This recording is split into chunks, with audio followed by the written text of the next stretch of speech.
Hey, this is Matt, and we're going over Zach's story on the podcast. And this is the part of Zach's story where he had the perfect scam formulated. He was rocking and rolling. He's making $75,000 a month. He's stockpiled $500,000. He's got 3 homes. He's bought himself a franchise. He's doing great. And how he absolutely made all of that just completely go off the rails and just made several catastrophic mistakes by getting connected with just a bunch of crackheads. God, Matt, you can say how the perfect crime went wrong. I mean, okay, well, we can keep rolling. Okay, sorry. And how basically the perfect crime went wrong. How about that? All right. All that other shit. Well, I liked all that. That's all good stuff. All right, sorry. All right, so check this out.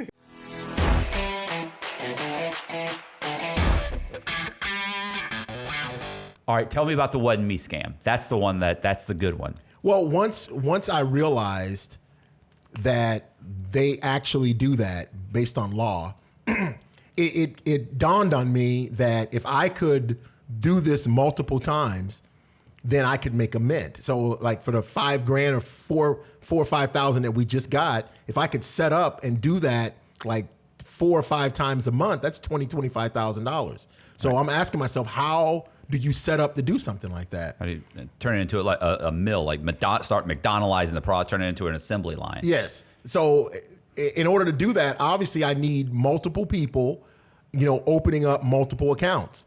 So I found out through checks systems that you can open up 3 bank accounts within a 6-month period without them flagging the banks that you're possibly going to kite checks. Right. If you open up the 4th account, check system tells the bank, hey, this guy just opened up 4 accounts. Not only do they contact the 4th bank, but they contact the other 3 banks that you've been into to say, hey, this guy just opened up a bunch, and all of them will close it. Right. Like, oh, you might be kiting, where you write one check to one bank and the other. Yeah, it's a derogatory term, but that's fine. Kite is? Yeah, it is.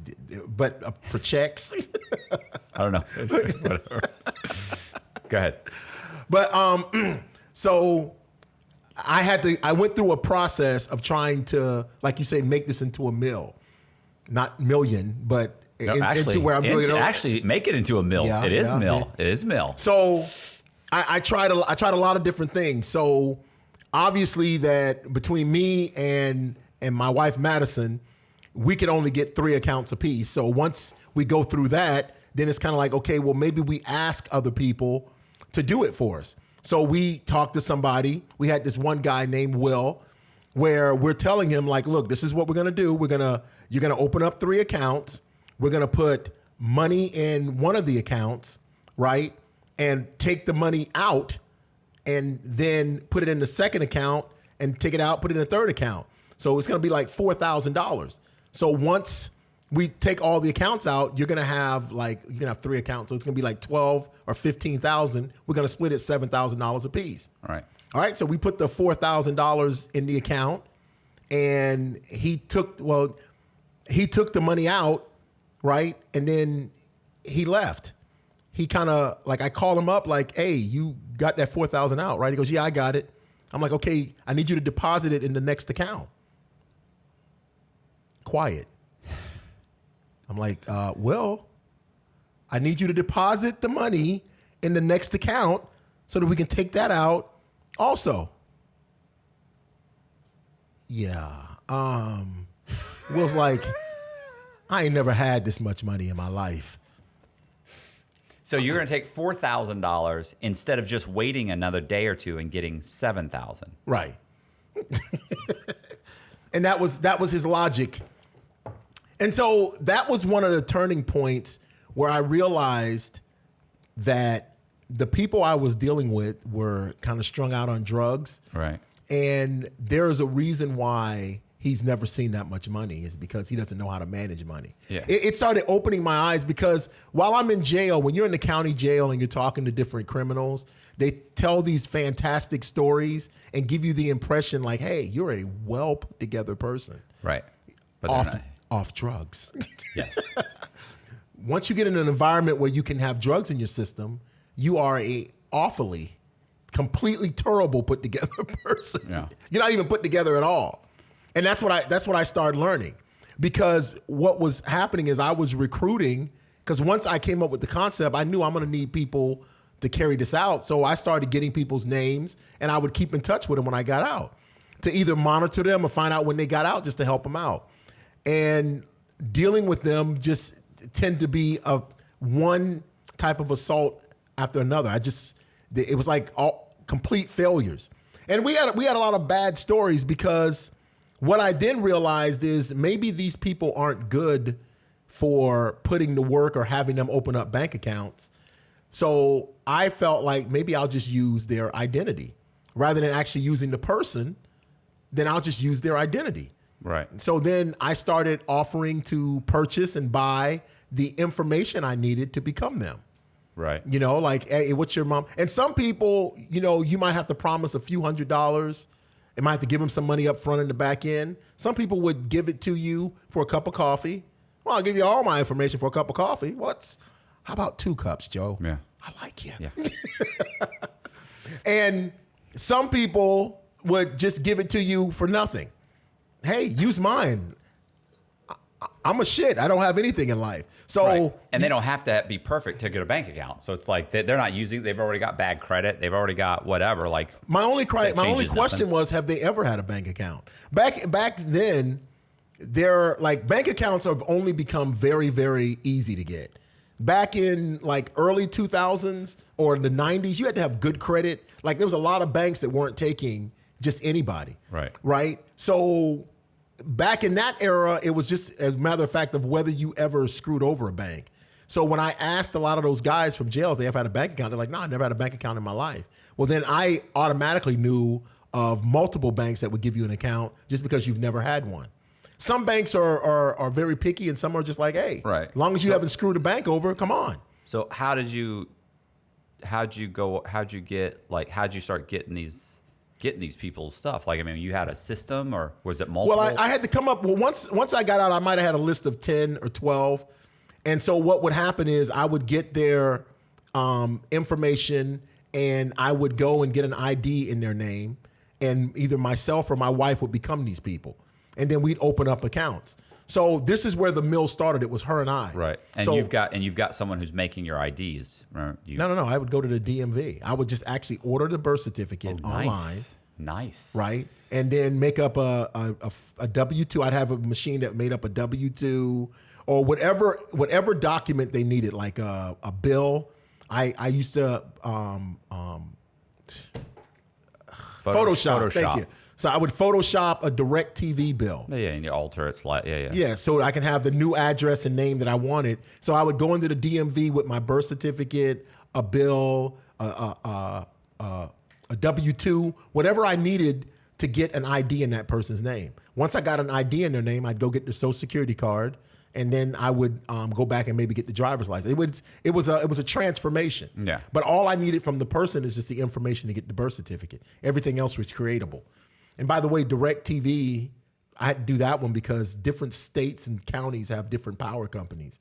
So if you did an electric bill, they go, we need a bill. Well, I had to have a bill that was universal. Yeah. Like it's not Georgia Power, or it's Tampa Electric, or it's Florida Power. Yeah. But it's DirecTV, which is everywhere. And that's a bill. That's a utility bill. So that's what was happening. So initially it was my wife and I, and we would go out, open up to it. We would take a trip like to Ohio. We'd fly to Ohio, open up, I see that. Fly to Ohio, open up 3 accounts. Like I'd become someone and she'd become someone. We'd open up 3 accounts apiece. Right. So in 3 different banks. 3 different banks. So that's 6 accounts. We'd put $5,000 in each account, take it out. Hey, call up and say that we're not the person that took the money. And you got 30 grand. We got 30 grand. All right. So that was, that was in a trip where we'd be there like 4 days and make that much money and come back. So what I understood was this is cool and this is fun, but it doesn't have to be me that goes out. I could actually, maybe there's a way that I can franchise this and double my production. So what if it's me and my wife and maybe you and someone else? So then the question became, who else could I recruit? Right. You got to be able to talk these people into it. Right. Who else could I recruit to go out and do this? And let's say we split it. Right. So if I can really in my mind, if I can get 5 groups, 30 times 5 is 150. I'm making 75. I can do 75,000 a month. Right. A couple of months of this, and I'm pretty much set. Yeah. That was my mindset. So in the path of doing this, I ran into a lot of trouble. I ran into, this is when it solidified that the problem with American crime is probably drugs. Probably most people are criminals to support a drug habit. Right. And that's what I kind of found out. And those people cannot have money, or they're not capable of doing what my wife and I was doing. Because when my wife and I would take a trip, we would get on a flight, we would land, get into a rental car, take the rental car, check into a nice or decent hotel, right? And then we would go out and open up bank accounts, which means presenting to professional people. Right. Right? Like doing that seemed, this is easy. Right. But not to these guys. Not to these guys. So you take an average crackhead, just the average. Wait a minute. Where are you finding these guys? Well, initially we were dealing with drug dealers and asking for volunteers. We had a Amos and Mary, and there's stories behind that. Any volunteers do you have? Make 5,000? Yeah, I ain't got nothing to do this weekend. Yeah. And then what? All right. So what I was gonna say is, like, we had some problems taking volunteers from the drug dealers. Like, so this might can get edited. You want me to cover a couple of those problems and then go into what made me go into the courthouse? That's what I'm asking. Yeah. What okay, that's what I was gonna do, because when I took the drug users, right, I had a lot of problems with them. Yeah, no. And that's when I said, okay, maybe there's a different caliber. Maybe we need to try to find something. Maybe instead of recruiting people that have drug problems, why not recruit people that have maybe in our line of work? Yeah, that are already in the fraud industry. Right. So that's where my mind was going, but I didn't know if you wanted to be like, where are you? Yeah. Get to the courthouse, motherfucker. Yeah, well, because I find that fascinating that you eventually actually walked into. You have to understand that most people don't get to this level, and on top of that, most people, if you said, "Hey, I know where you can get these people. You can go to the courtroom and you can do this and this," they'll be like, "Well, I'm not doing that." Like, they don't want to walk into a court. Like, most criminals are like they're really scared. Yeah. Especially of the unknown, where I'm ready to walk in and have an argument with someone. Like, what do you mean I can't go in there? What are you talking about? What you can't keep me from going in there. I'm a family. I got a family member. On the outside, on the outside, they have a list of the people for first appearance. Right. Perfect. So, hey, Joe, I'm Joe Johnson's brother. Yeah. I want to know what his bond is. Move. All right. So I'm here for support. Right. Go fuck yourself, officer. They're not going to do anything. Yeah. So go anyway. So yeah. So that's what I was asking. So for the sake of the story, I was going to tell some of the problems I had with the drug, which is the girls. Tell me the girl. Tell me the girl drug dealers. I love the girl drugs. I love that. And then I was going to get into, okay, I'm trying to find a higher caliber. No, tell me about the girls. Tell me the girls. This is what happened to the girls, Colby. This is good shit. This is hilarious. All right. Well, there are. So when you're dealing with drug addicts, there becomes multiple problems. First is their appearance. So you might have to buy them some clothes, beg them to shower. God. And then you have to accept the fact that they have no front teeth and pray that somebody at the bank doesn't go, what in the world? Are you cashing an $8,000 check and you have no teeth? So yes. So how'd you meet some of these girls? Some of these girls. Well, it was usually girls and guys. I purchased identities. I had little runners in the prison that would actually get me identities of people who didn't have bank accounts. Right. So we were paying. So we were paying $1,000 per identity. So each identity we would buy, I'd have to have somebody set up, somebody on the outside that would go and open up 3 accounts so that we can hit those accounts. See, this is different for me and him. Like, I would. Like, you were going up and saying, look, this is what's going on and this is what you're getting into. And you would lay it all out and tell them exactly. And I'm willing to pay you a fair wage of $1,000. That's a fair trade for what I'm going to do to your credit, because it's going to ruin your ability to get a bank account and everything. You're telling them all that up front. Right. Whereas I said, hey, I'm taking a survey for the Salvation Army and I'm paying them all of $20. And they're thanking me for giving me for all the information I need to steal your identity and open up as many bank accounts as I want, borrow millions of dollars in your name, and I'm going to give you $20. Nice, Matt. You're generous. Well, but the people I'm dealing with are locked up, and a lot of them were doing life. So they're like, hey, you can have it. I don't need it. I'll eat good next week on the grand. So after getting the identities, I started going to drug dealers and asking for drug users. We had a group, one called Amos and Mary, that was an older couple. And it became where if you sent them somewhere, or you'd have to place them somewhere to live, like they didn't have anywhere to live. So immediately once you agree to, yes, we'll work for you. All right, cool. All right, so, but tonight I need somewhere to stay. It's like, yeah, but you're leaving Friday. Yeah, but I don't have anywhere to stay for the next 2 nights. So you'd have to put them up in a hotel, right? If you book them a flight or someone to go somewhere, you have to arrange for them to get to the airport. God forbid if you rent any of these people cars, because it's not their car and they're not used to driving. So I've had some of those drug dealers where they wreck the car, where they turn the car in and the rental car company is like, you want to explain to me what happened to our car? Like why you didn't call the police once you wrecked the car? I'm like, because when I did this, I set all this up like a corporation and a business account. So I was paying for your ticket. I had a business account paying for your car rental. I had a business account paying for your hotel room. Granted, I was using stolen credit cards for the hotel room, but it looked like it was a business. Right. So we also had another couple called Shane and Andra, and they were strung out very bad. We flew them. I'll never forget this. They were in Cincinnati, Ohio. And my wife and I are at home in bed. The next morning was going to be their first day opening accounts. Usually they spent the first day getting their IDs in order, and then the next day they were going to open accounts. So after they got their ID in order, I've been on the phone with them. My wife and I are at home, we're chilling, and I get a phone call from the hotel. And the guy's like, it's like he didn't know what to say. So he's like, yeah, is this Zach from Zach Corp? And I'd say, yes. Zach from Zach Corp? Whatever. I mean, whatever I made up. So I go, yes, it is. He say, he goes, you have 2 employees of yours staying here, right? I said, yes. Wait, so who called you? The hotel manager. Okay, yeah. I put him in a nice Hilton downtown Cincinnati. No, Cleveland. Okay. Because we sent them tickets to go to the Rock and Roll Hall of Fame.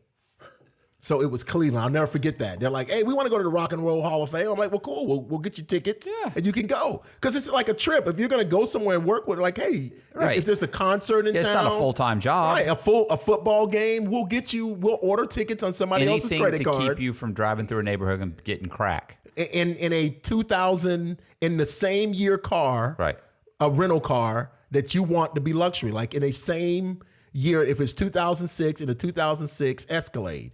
I don't want you in a dub neighborhood telling some crackhead, hey, I've got cash. Let me get a little bit of that. Right. And they're like, wow, white dude, you do got cash. So the hotel manager calls up and says, you have 2 employees staying here. He said, I go, yes. He goes, listen. He goes, I don't know if you're aware of this, but I believe your employees have drug problems. What? That's what I said. Crazy. I said, what? He goes, yes. He goes, I think both of those people have drug problems. So he goes, listen. He goes, I've had to deal with employees with drug problems. He goes, I'm going to let them stay here tonight, but tomorrow they have to check out. I said, well, I don't understand. What's going on? He goes, we had to stop the girl from walking through the hallways with no top on, like naked on the top. He goes, they were in the room like fighting or running around. He goes, I've seen the guy just running through the hotel with his underwear on. He goes, they have problems. Just us talking to them in their sweats, they have drug problems. He goes, I'm not going to call the police, but I want you to know that. So I pick up the phone and I call them up and I tell them, and they're like, what? Why would he say something like that?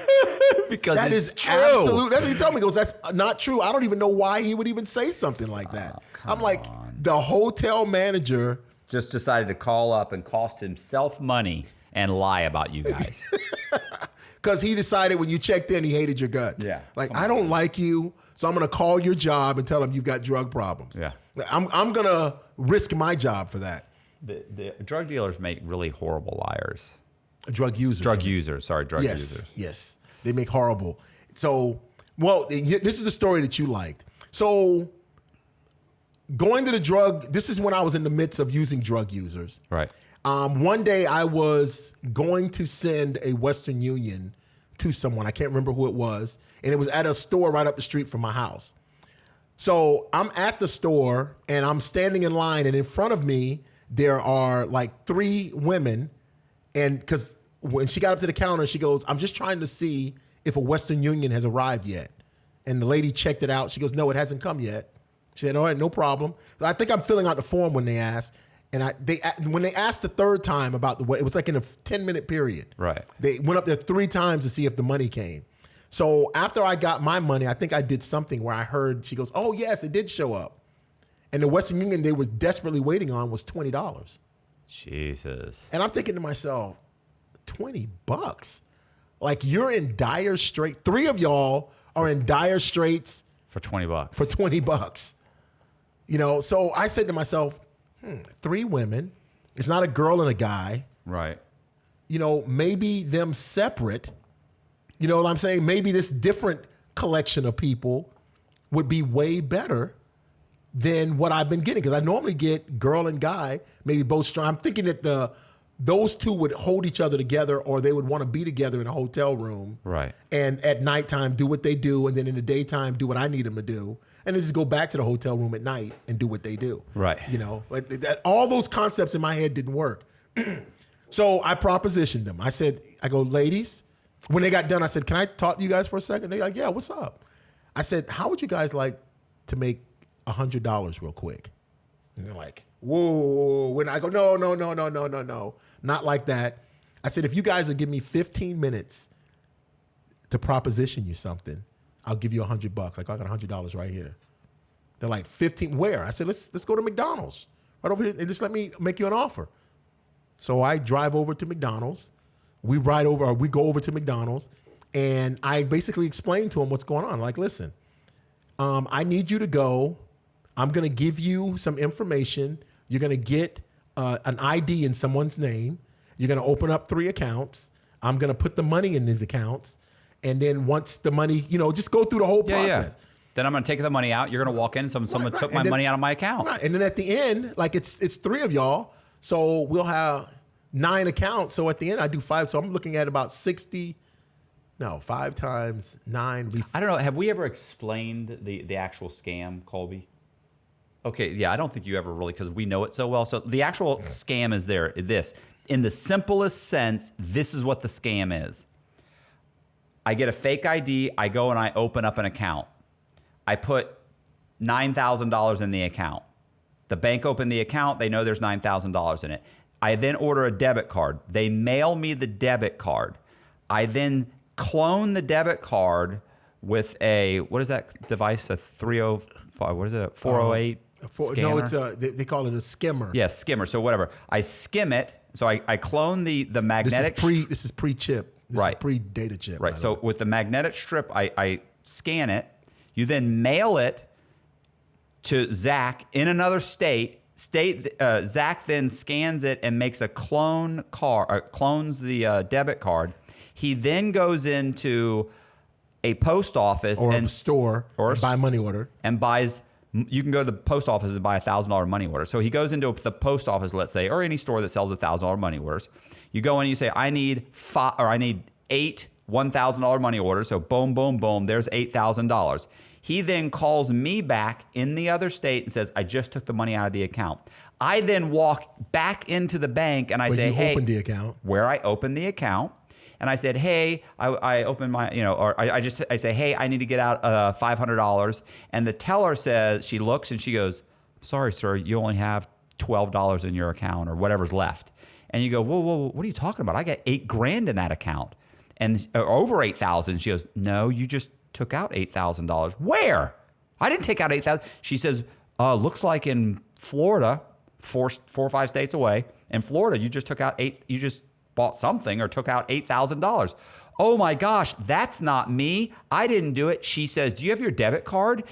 I have my debit card right here. And she goes, oh gosh, let you talk to Sally, the bank manager. Now go and talk to Sally. And you go, Sally, I opened this account a week ago and they took my money. And Sally looks and she says, my God, someone in Florida 35 minutes ago took the money out of your account. Couldn't have been me. I'm 5 states away.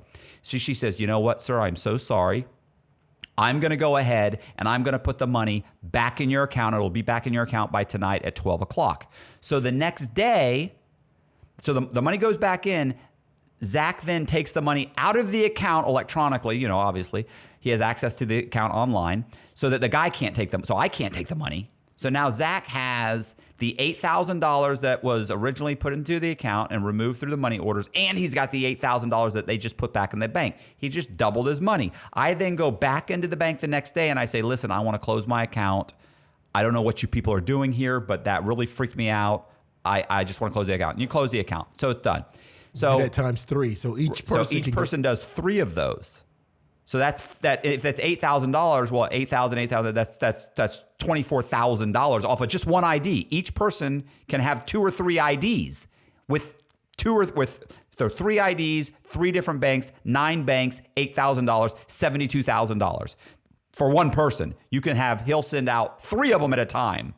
So that's the basic scam. It's called Wasn't Me. I didn't take the money, and it's covered by the Electronic Transfer Act, which says they have to give you the money back. Now, they may close the account. They may say, nah, something's going on here, and close the account on you even, but they're giving you your money back. And that was the scam that he came up with, and that's what we're going over right now, and I just wanted to clarify it. So back to you and these 3 chicks in the Western Union. Sorry. So no problem. So actually, the funny part about those 3 chicks is they actually never made it to do anything. Never even made it. So you explained the scam to them. I explained the scam, and they're like, yeah, we're absolutely down. So I said, okay, cool. So I call my wife. She arranges for them to get a rental car. So I said, I'm going to take you guys to get a car. So we run over to the rental place. I get them a rental car. And I tell them, look, you guys are going to go to Tennessee. So I'm going to give you some money to jump up. I go, because they had cell phones. I said, once you guys get to Tennessee, right, I'm going to give you the information you need to open up IDs in these people's names. At that time, I had already arranged for I wouldn't say hundreds, I'd say like 50 or 60 IDs. So I could just go back and grab a folder, because once I got everything I needed for you to become that person, I'd put it in a folder. So I had stacks of folders of ready IDs ready to go. Right.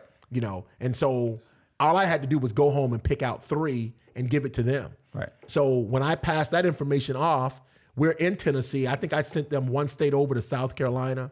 I'm like, I just want you to go out of state. I'm going to book you a hotel room. So they did get that far. They left, they checked into the hotel, and everything was kosher. They had their 3 identities. They're ready to go.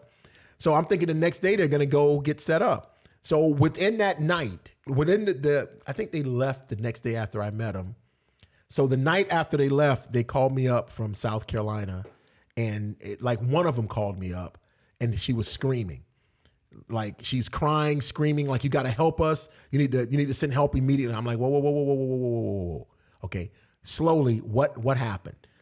And she was barely able to explain to me what happened, but she kind of explained that somehow they had given the rental car to a drug dealer, right? And one of the drug dealers were there. They owed money, and he beat up one of the girls that was there. The other one he took with him, right? So it was just her and one other girl, and she needed me to come to where they were in South Carolina, to help them or send them some money so that they could get the other girl back. I'm like, I met you yesterday. You can't hold it together for 24 hours. No. So even if I got you out of that situation, clearly there's another situation coming. Right. So I hung up that phone, because I usually talk to people on track phones. Right. I hung up that phone and immediately called to have the number changed. So I told her, listen, give me about 20 minutes and call me back. Yeah. All right. Beep, beep, beep, beep, beep.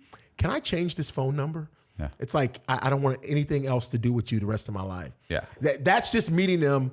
But my whole point behind that is it's like dealing with drug addicts seemed to be absolutely impossible. Right. So I kept telling myself, I need to find people to do this, because in between all of this, because this went on for about 2 years, in between all of this, my wife and I would take 2 of them or 3, get on an airplane and fly somewhere. Do it yourself. And do it ourselves, Right. and not have any problem at all.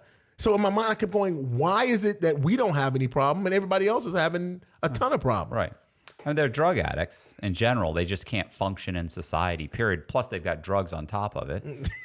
Oh, they have to get drugs. Hey, listen, this is one part of a 7-part series that we're doing on Zach and Zach's story. It's probably going to be around 3 hours long. So if you're not subscribed, you want to make sure you get all the notifications and check out the whole story. Do me a favor, subscribe, hit the notification button, and share the video, leave a comment, do the whole thing, because it's a great story. And check this out.